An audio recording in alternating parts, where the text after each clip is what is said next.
New York City's LaGuardia Airport, March the 22nd, 1992. A commuter plane with 51 people on board tries to lift off the runway. Rotate. But the pilots can't get it to climb. They knew they were in trouble, but they were fighting all the way to the end. US Air Flight 405 plunges into the icy waters of Flushing Bay. 27 people die.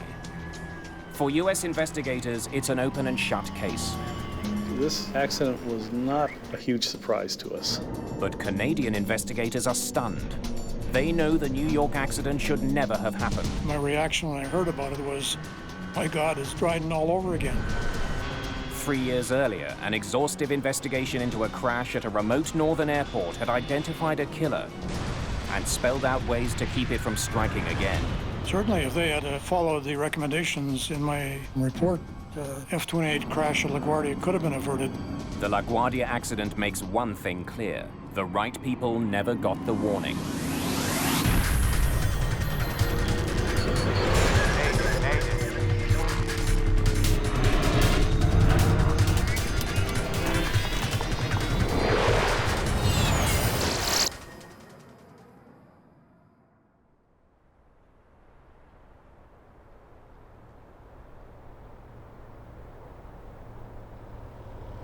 March the 10th, 1989. It's 11:39 a.m. at Dryden, Ontario's airport. Light snow falls as Air Ontario Flight 1363 stops in the remote northern community on its way from Thunder Bay to Winnipeg. The passengers stay on board while the plane is refueled.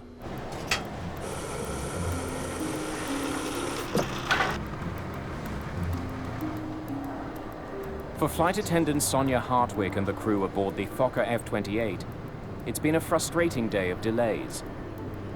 Big, fluffy, white snowflakes at this time were falling gently to the ground, and it was very, very gray. And I thought, I guess this means we're going to be delayed again. I can't see us making it to Winnipeg on time. It's Friday, the beginning of March break. Already an hour behind schedule, another delay could jeopardize the vacation plans of many of the 69 passengers and crew. There was a lot of families traveling on board with plans. Most of them were going skiing, and so they were very concerned about meeting their connections in Winnipeg. Kenora, Dryden, it's Ontario 363. Ontario 363, Kenora. We've got quite a... As First Officer Keith Mills checks on weather conditions, Captain George Morwood returns from making a phone call inside the airport. It's getting worse. What's the latest? And it won't clear till late afternoon. Check that. Quite heavy snow. Looks like it's going to be a bad one. It's still within our takeoff limits. Well, that's good. We got a lot of people who want to make their connectors. Let's hope it holds. Temperatures hover around freezing. Visibility is decreasing. If the flight doesn't leave soon, it could be grounded indefinitely. Dryden is a very small city. It's a very remote part of Ontario. With a population of about 6,500, the isolated community lies halfway between Thunder Bay and Winnipeg. Harsh Canadian winters with bitter cold reaching minus 35 degrees Celsius are the norm here. It's not the place to be stranded in the middle of a snowstorm.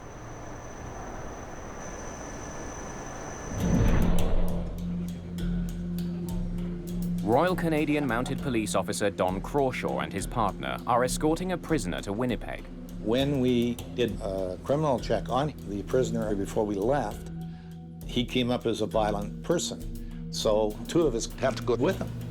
He was wanted in Banff on a fraud charge, and that's what he was being brought back to Alberta for. Hey, no smoking and seatbelts. On. Instruments. Syncs.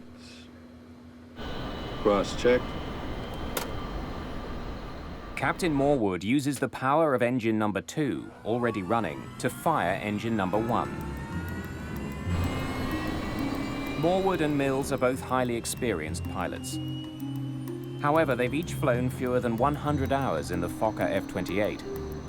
The multi-million-dollar aircraft is the first Air Ontario jet to serve the remote Northern Ontario region. 24 minutes after landing in Dryden, Flight 1363 is ready to leave. Inform Kenora, we're rolling. We're fired up, taxiing for departure, requesting airways to Winnipeg. Hang on a sec, guys. Is there a chance that plane can hold? We're having some bad weather up here. An approaching aircraft's urgent request to land Unbelievable. gives Captain Morwood little choice. He delays takeoff. Okay, 363 is holding short of the active. We are going to be a few moments until a small plane lands safely. We're sorry, folks. This just isn't our day. In the 2 years that I had flown with Air Ontario, I'd never come across anything like this before. The Cessna 150 lands safely, clearing the runway for Flight 1363's departure. Tell them we're going immediately. Kenora, Ontario, we're taxiing out at this time, 363 Dryden. Finally, an hour behind schedule, the plane taxis to runway 29. As we're going down the runway to position for takeoff, a blanket of snow was falling and I couldn't see the tree line anymore. It was like looking through a sheer. Folks, we're sorry for the delay. Flight attendants, please be seated for takeoff. At 12:09 p.m., Flight 1363 is ready for takeoff. Advise Kenora, we're ready to proceed. And Kenora, Dryden, Ontario, 363 is about to roll 29 at Dryden. Ontario 363, Kenora, roger. Captain Morwood performs a brief engine run-up, heating the engines to rid them of any accumulated snow and ice. Then he begins his roll down the runway.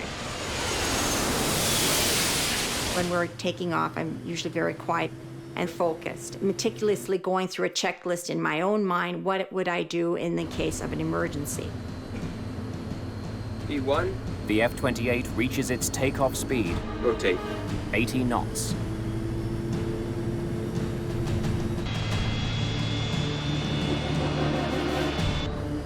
Our takeoff was very slow and sluggish, like a slow, sluggish person running up a hill. Clearly, there's something wrong. The F-28 struggles to get airborne. We cleared the trees. The plane started shaking. I thought, oh my God, we're gonna crash. That's when all hell broke loose.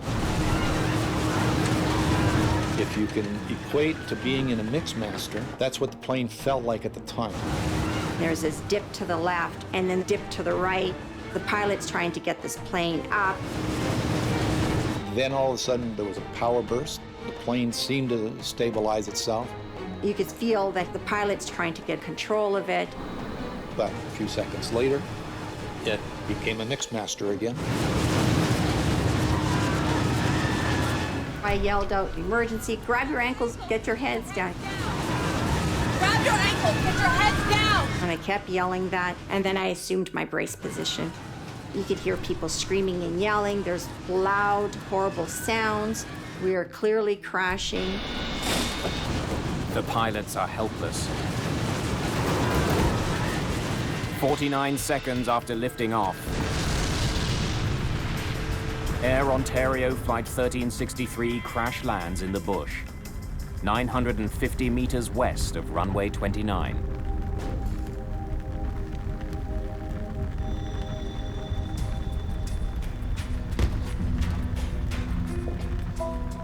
There was carnage of the aircraft all over the place. I didn't know where I was. And at that point, I thought, oh my gosh, I'm alive. I'm still alive, that this is all happening so quickly. When we crashed, we came down on an angle. It ripped the right side of the plane open, and that's how we got out, or else we probably would have never gotten out. Now, the prisoner was still in handcuffs, so I reached over and I took the cuffs off of him there, but he never left me. And then we exited the aircraft. There's fire all around, there's explosions. I'm thinking, oh my God, we're full of fuel. Guys, come this way. And I started yelling, come this way, for people to follow my voice. Come this way. Come on. We're gonna go Passengers this way. scramble for safety before the fire spreads. 45 people survived the accident, but 24 people do not, including Captain Morwood and First Officer Mills.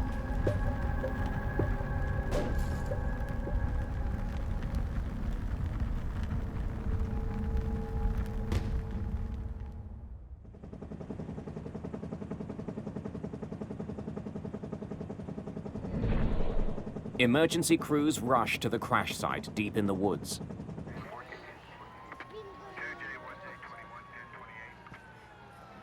The injured are taken to hospital in Dryden. I was very concerned because I kept looking at the wing all the time. I thought there was a lot of snow. Well, I didn't notice anything wrong going down the runway. Like I said, it was just when we started hitting the trees, I knew there was something wrong.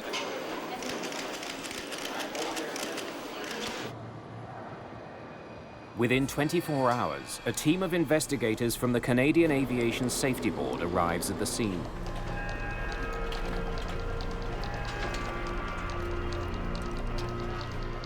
You're going there, hopefully with the idea that you can find out what happened, why it happened, and how do you prevent it from happening in the future.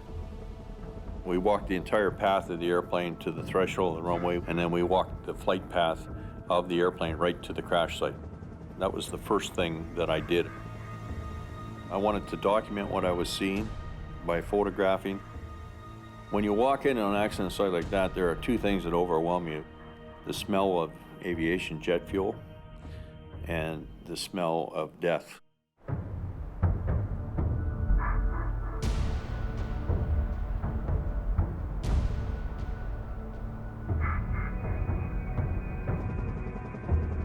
The trees just past the end of runway 29 give investigator David Rohr and his team vital clues about the F-28's failed flight.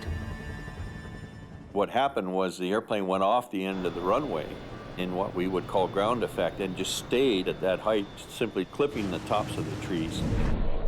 Look at how these treetops have been clipped off. It didn't ever fly. You've got 24 people that died. You've got 2 pilots that died and a flight attendant that died. And they died, for the most part, trying to do their job. So you really want to do them justice, but you also have to be fair. And if there were mistakes made, mistakes have to be fixed. From the rear of the fuselage, investigators recover the F-28's 2 black boxes: the flight data recorder and the cockpit voice recorder.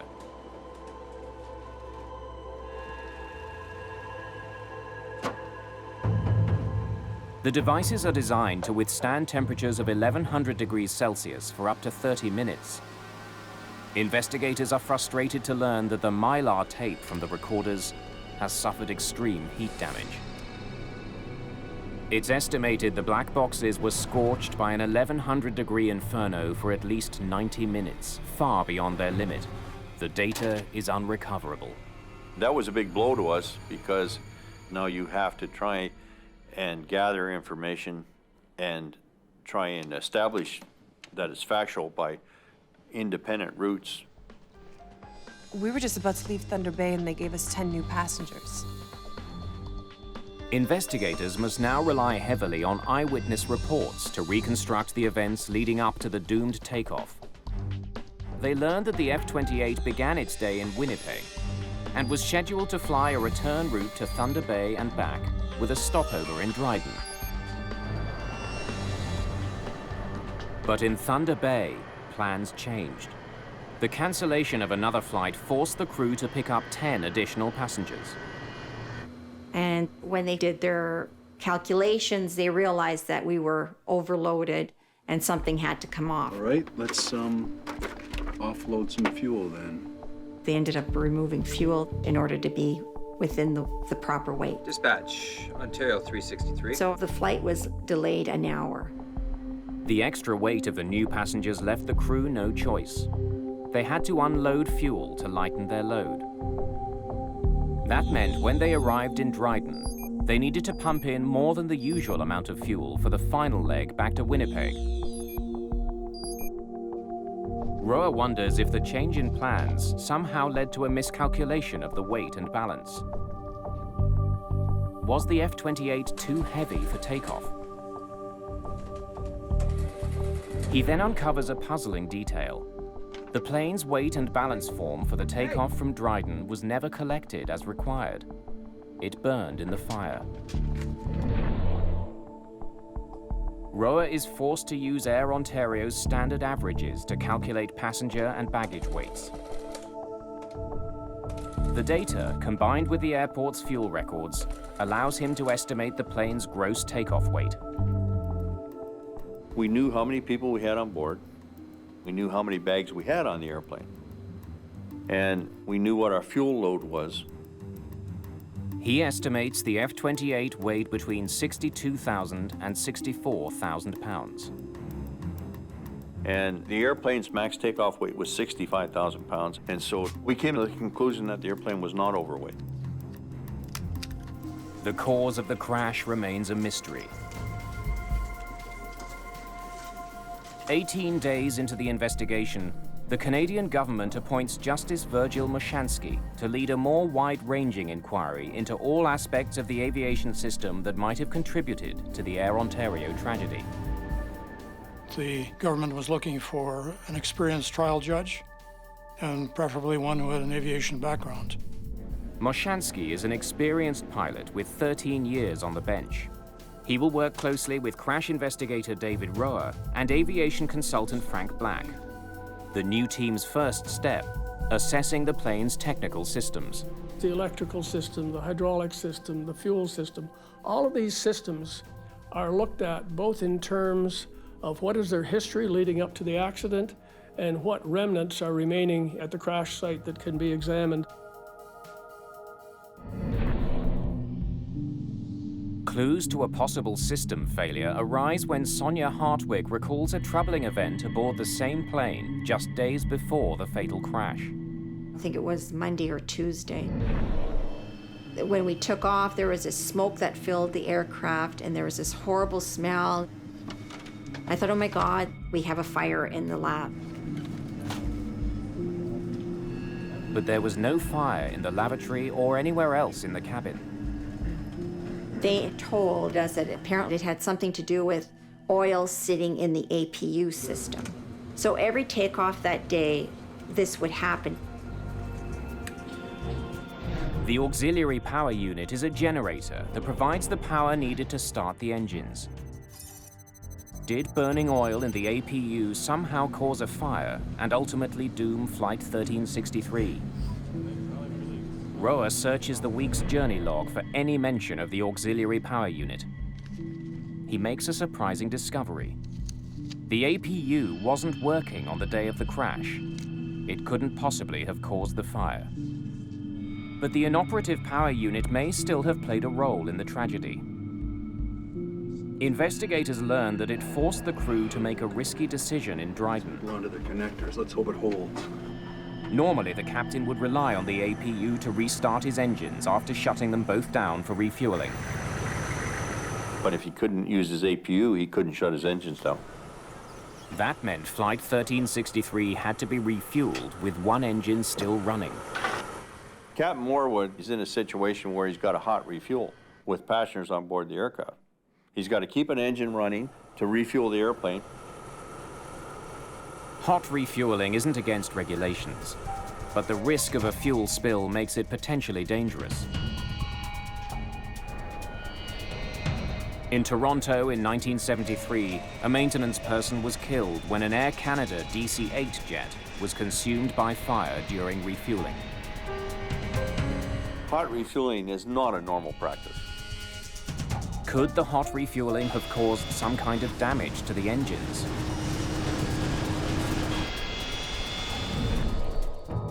The Dryden airport manager, a former military pilot, suspects there was trouble with the plane's engines. He tells Roa he saw the takeoff from his office and heard a sharp, explosive noise just as it disappeared from view. To him, it signified a flameout or engine failure.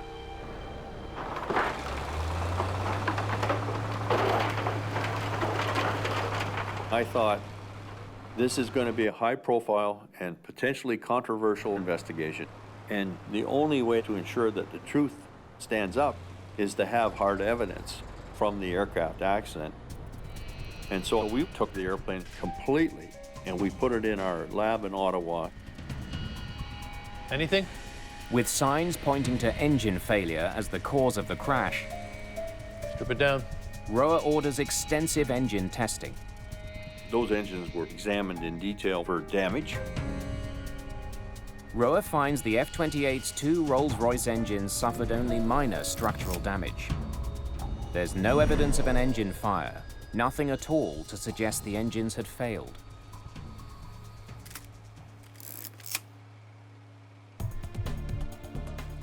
With little physical evidence to explain the failed takeoff, investigators are back to square one. To solve the mystery, they comb through survivor and eyewitness statements. A common thread emerges. They said in their witness statements there was snow and ice on the wings when the airplane attempted to take off.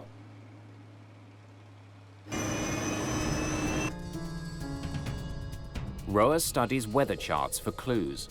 We had very good meteorological information. The charts show that during the half hour the F-28 was on the ground at Dryden Airport, visibility shrank from 4 kilometers to less than 1 kilometer because of the snowstorm. And though we may find other reasons, for sure, snow and ice on the wings was a factor in this accident. Sonia Hartwig tells investigators about an unusual sight during takeoff. As we took off, I noticed that the wings just became a solid sheen of gray, shiny ice. Investigators consult the F-28's manuals to study its anti-icing systems. They find that only the wing's leading edges are protected. The aircraft had heated leading edges on the wings. I wonder if the anti-icing system was working. And the heat was provided by bleed air from the compressors on the engine. They found the valves that allow the compressed air access to the leading edges.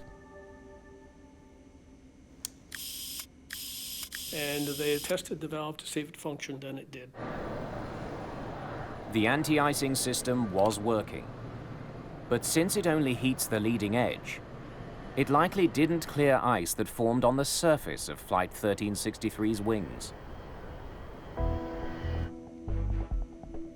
Investigators suspect that snow and ice buildup, what experts call wing contamination, may have played a major role in the crash.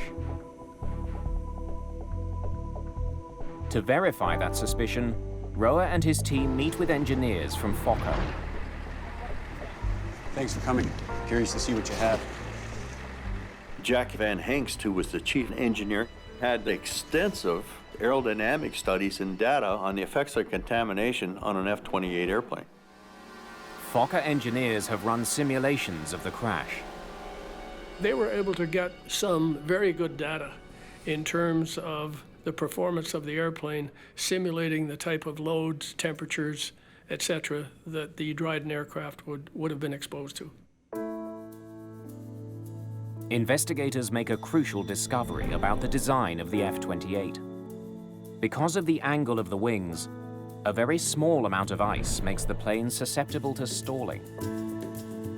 They concluded that even the most minute bit of contamination on the wing would disrupt the airflow and cause a loss of lift. Well, that answers a lot of questions. The simulations support what witnesses saw. It just barely got airborne, dropping wings, losing lift, and then hitting trees, decelerating to the point where it broke up. Investigators are now certain that contaminated wings caused the crash. But what's still unclear is why the plane was not de-iced before takeoff. Almost all airports in cold climates, including Dryden, are equipped with the technology to remove ice from a plane.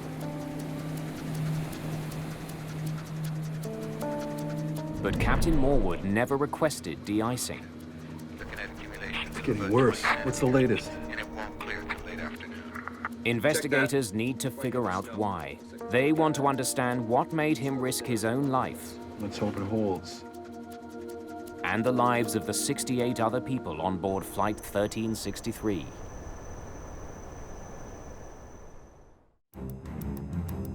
Investigators dig through Captain George Morwood's flight records and work history. They interview crew members, searching for clues to his behavior. Captain Morwood was a very professional, very old-school pilot. He had his view on how things should be done properly and what his definition of proper and professional would be. He also was very concerned about his passengers. He enjoyed making sure that they got on their flights on time and got to their destinations on time. You know, Air Ontario was a growing company. It was their first foray into jet operations. I'm sure that there were many things that Captain Morwood would have thought in his own mind, this is not how he would do it. And I'm sure at times he probably let the superiors know that. Morwood's history shows he's delayed and cancelled flights in the past because of icing concerns. Roa is stumped. Why didn't he request de-icing in Dryden? Another pilot who was at Dryden Airport that day provides part of the answer. He heard Morwood on the phone to Air Ontario. That is what I have been trying to tell you. He was very frustrated, and he was really concerned about his passengers. Morwood complained to the off-duty pilot about the company. These guys.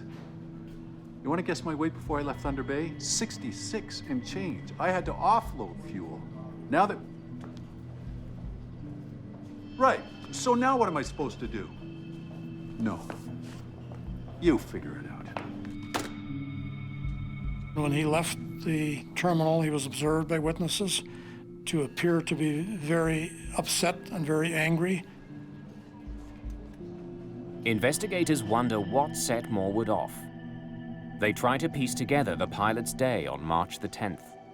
This was the 5th day of a very long week for Captain Morwood. And he was the next day leaving with his family on a ski vacation. Before his first flight of the day, he'd learned the plane's APU still wasn't working. And then, once in Thunder Bay, more bad news. After refueling, the dispatcher forces Morwood to take on 10 extra passengers. Now he must offload fuel and lose more time. There goes the schedule. Let's, offload some fuel then. This meant Morwood would leave Thunder Bay behind schedule. Dispatch, Ontario 363. And Captain Morwood is the type of captain who didn't want to be late. Now en route to Dryden, and an hour behind schedule, the weather forecast the crew was given of light rain and fog is no longer accurate. And Captain Morwood didn't get the forecast of freezing rain coming into Dryden, which he should have had. As Flight 1363 lands in Dryden, the weather was getting worse by the minute. The plane sat there for half an hour while snow built up on the wings. I gotta talk to somebody about this. Investigators may never know how concerned Morwood was about the weather. But there is evidence that it was on his mind. When Roa questions the fueling agent, he learns that Morwood did ask about de-icing moments before takeoff. Is there de-icing available? The fueling agent says he pointed out the de-icing ground crew to Morwood. The agent then offers a compelling reason that could explain why the captain didn't de-ice. Air Ontario had a policy prohibiting him from de-icing with an engine running. The fluid can be ingested in the engines and then find its way from there to the air conditioning on the airplane and make it extremely noxious in the cabin portion of the airplane. But if Morwood had shut down both engines, he wouldn't have been able to restart his plane. Now, the only other way to start the airplane on the ground is with a ground-based air cart that can provide the compressed air. And Dryden did not have the capability to start the airplane. The equipment would have had to be flown in from Winnipeg. It would have been a costly decision. If he shut it down, he would ground the aircraft there effectively, requiring the billeting of passengers and hotels and at an expense to the airline for which he would be answerable. Right. So now what? So he was under a great deal of pressure. No. You figure it out. And I believe that the conversation on the phone would have been about that scenario and his displeasure with it. But he didn't have any other chance. It's getting worse. What's the latest? Quite heavy snow. Looks like it's going to be a bad one. It's still within our takeoff limits. Well, that's good. We got a lot of people who want to make their connectors. Let's hope it holds. Though the amount of snow on the wings was still within limits, it's what lay under the snow that doomed the flight. The fuel in a plane's wing can get as cold as -40 degrees Celsius. The frigid fuel cools the metal surface of the wing. When snow hits this supercooled surface, it freezes instantly into a barely visible layer of ice. It's a process called cold soaking. And this, of course, is what's disrupting the airflow on the wing and destroying the lifting capabilities. Tell them we're going immediately. Kenora, Ontario, we're taxiing out at this time, 360. The only reason that I can possibly think of that led to his decision to execute the takeoff was the fact that he didn't consider the cold soaking phenomena and the fact that those wings could still have ice on them. Advise Kenora, we're ready to proceed. And Kenora, Dryden, Ontario. Perhaps not wanting to face the consequences of shutting down his engines, Morwood opted to take off for Winnipeg without de-icing his plane. He must have concluded that the ice would blow off on takeoff. That is where he made a mistake, a tragic mistake. But Mashansky concludes that despite his mistake, Captain Morwood is not solely responsible for the crash. It wasn't simply pilot error. There were myriad of factors which were the cause of the accident.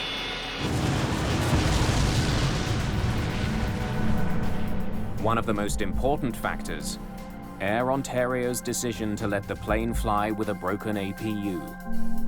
They were deferring a lot of the maintenance that should have been done because of a shortage of parts. And then they had to scrounge around all across Canada with various F-28 operators to borrow parts from them. And this was a very bad move on the part of Air Ontario management. The investigation determines that by cutting corners and focusing too much on the bottom line, the airline was putting all their passengers and employees at risk. Because the F-28s were new to Air Ontario, there was this urgency to get one crew off and get the next crew on flying. This urgency to have them in the air producing money. I came to the conclusion after a lot of thought about this accident that there were a lot of other hands on those throttles, pushing those throttles forward. There were a lot of people that were involved in the sequence of events that led to this tragic outcome. This was a preventable accident, but everything conspired against the pilots. I gotta talk to somebody about this. Because Air Ontario management did not have a safety culture. And you have to have a safety culture from the top management down.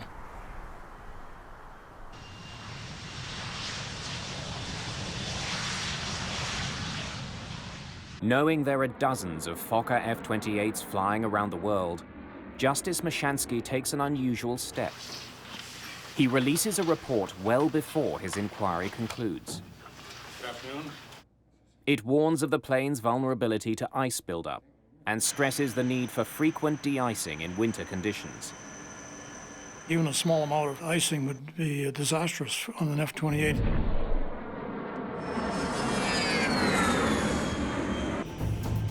But 15 months later, it becomes clear that Mashansky's warnings have not been heard.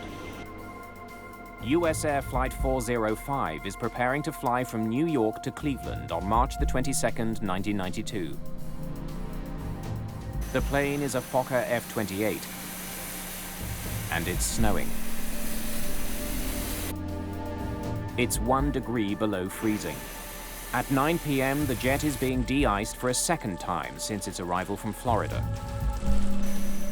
In the past hour, an inch of snow has fallen and shows no signs of stopping. US Air 405, clear to taxi runway 13. The crew prepares for takeoff.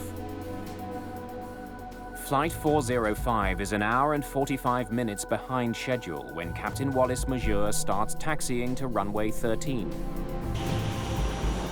Then, unexpectedly, US Air 405, turn left and hold short of Echo.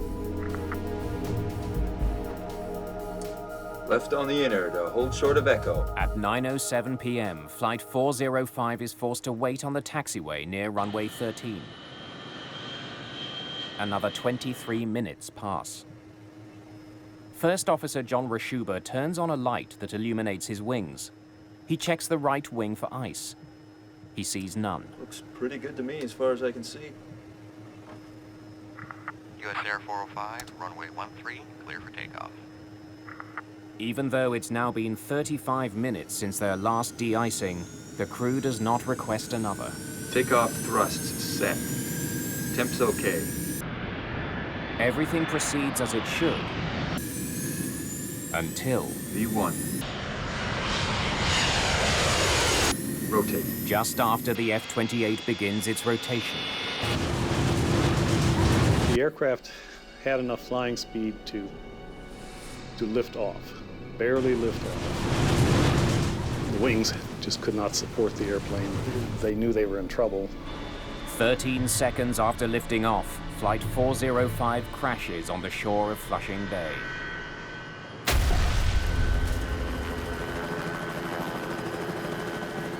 I don't think any pilot really thinks he's going to crash. They were trying to save the airplane right to the end.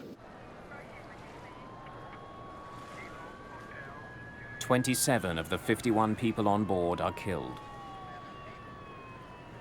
Another Fokker F-28 has crashed, with tragic consequences.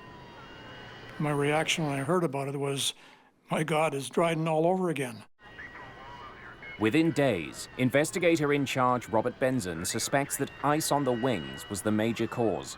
It would be very, very difficult for either of the pilots to really detect ice on the wings, looking backwards over their shoulders through the side windows of the airplane. Looks pretty good to me as far as I can see. So the captain was faced with quite a problem.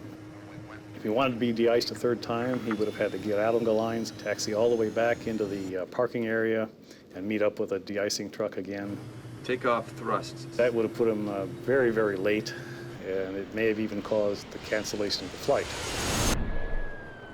After all of this work, after all of the efforts, to see it happen again was extremely frustrating.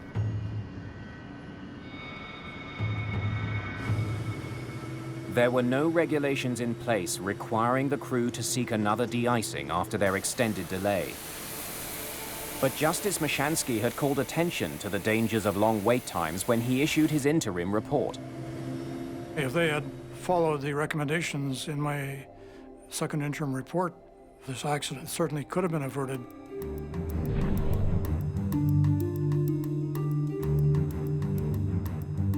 He also had drawn attention to the limitations of the de-icing fluid being used at the time. Called Type 1 fluid, it's a mixture of antifreeze and water. Those chemicals are designed that as you accelerate down the runway, that they'll actually shed off your wing, so that when you actually want the wing to lift and produce lift, that it's not contaminated. Type 1 fluid is applied hot to de-ice the plane's surfaces. But it doesn't last long. Type 1 fluid had a holdover time in their best conditions of about 15 minutes. Under poor conditions, such as freezing rain, it could be as low as 6 minutes. During the Air Ontario investigation, Mashansky's team reached a stark conclusion about the effectiveness of Type 1 fluid. Even if Captain Morwood could have de-iced his plane in Dryden, We're fired up, taxiing for departure, requesting airways to Winnipeg. it may have made no difference. Hang on a sec, guys. Is there a chance that plane can hold? We're having some bad weather up here. Unbelievable. Flight 1363 had to wait for the troubled Cessna 150 to land. By the time he waited for this 150 aircraft and pilot to land, and then they backtracked and got into position, now they're in a serious snowstorm, and they are getting contaminated. Even if Morwood had de-iced during his 30 minutes on the ground, Rotate. the delay may have been enough for the fluid to stop working. The plane's wings may once again have become coated in ice.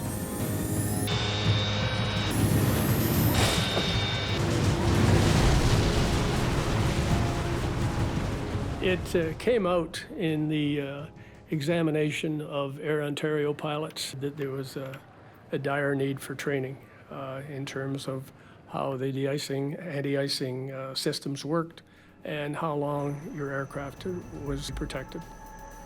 As soon as our accident occurred up in New York, we of course understood that it was a similar aircraft, in fact, a nearly identical aircraft to the Dryden accident airplane. The circumstances were similar in both accidents, and the Dryden report was a tour de force, which helped us focus our investigation quite a bit. Justice Mashansky had released his interim report more than a year before the crash of Flight 405. His recommendations could have prevented it. Mashansky would soon discover that a breakdown in communication had cost the lives of 27 people in New York.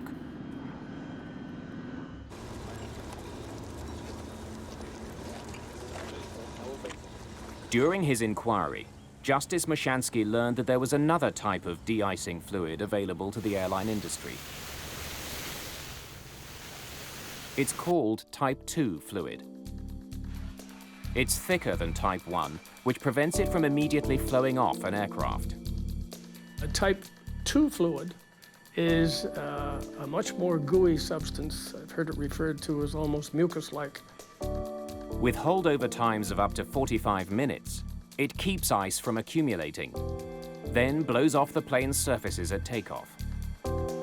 15 months before the US air crash, Mashansky recommended greater use of the thicker Type 2 fluid.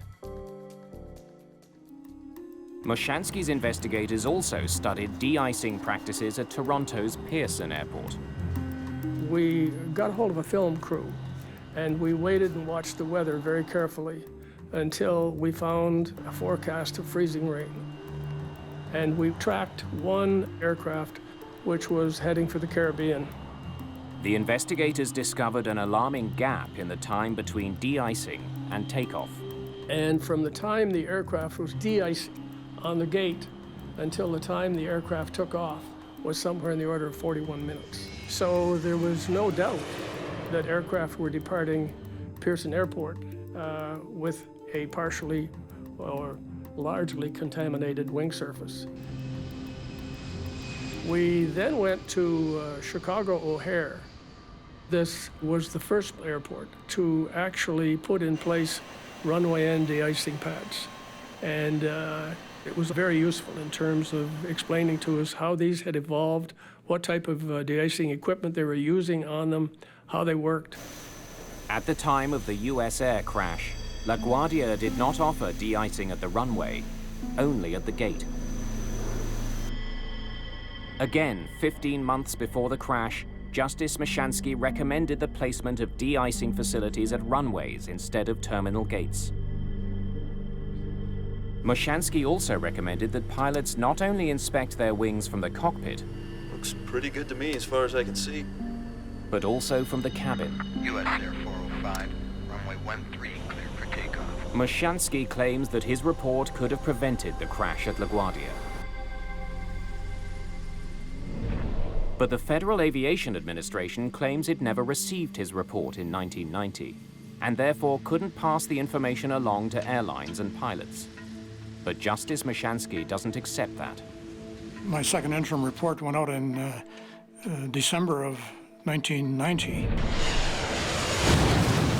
was about a year and a half before the LaGuardia crash occurred. So I think probably sat on somebody's desk. The crash of Flight 1363 resulted in dozens of recommendations that could save lives. The crash of Flight 405 ensured those recommendations were widely implemented. Well, there was a lot that came out of Dryden. I mean, the commission came out with 192 recommendations. It changed the whole nature of how we approach contamination. We now have runway and de-icing pads, so they can get a final de-icing before they take off. This was something directly the result of the Dryden Commission inquiry. Today, most airlines use a new type of de-icing fluid. Type 4 de-icing fluid lasts longer. It will stick to a wing for up to 2 hours. As well, air traffic controllers must now be able to tell flight crews how long they will be delayed at the runway after being de-iced. Dryden is really the first accident that explored not only what happens in the pointed end of an airplane, but what happens within a corporate culture. It put CEOs on notice that they can't hide in the woodwork when an accident occurs. Dutch manufacturer Fokker went bankrupt in 1996. Despite this, in 2009, there were still 55 Fokker F-28 jets in operation worldwide, mostly in warmer climates. Nobody should ever lose their life due to a contamination accident again in commercial aviation, anywhere in a snow and ice environment. We've learned all the lessons.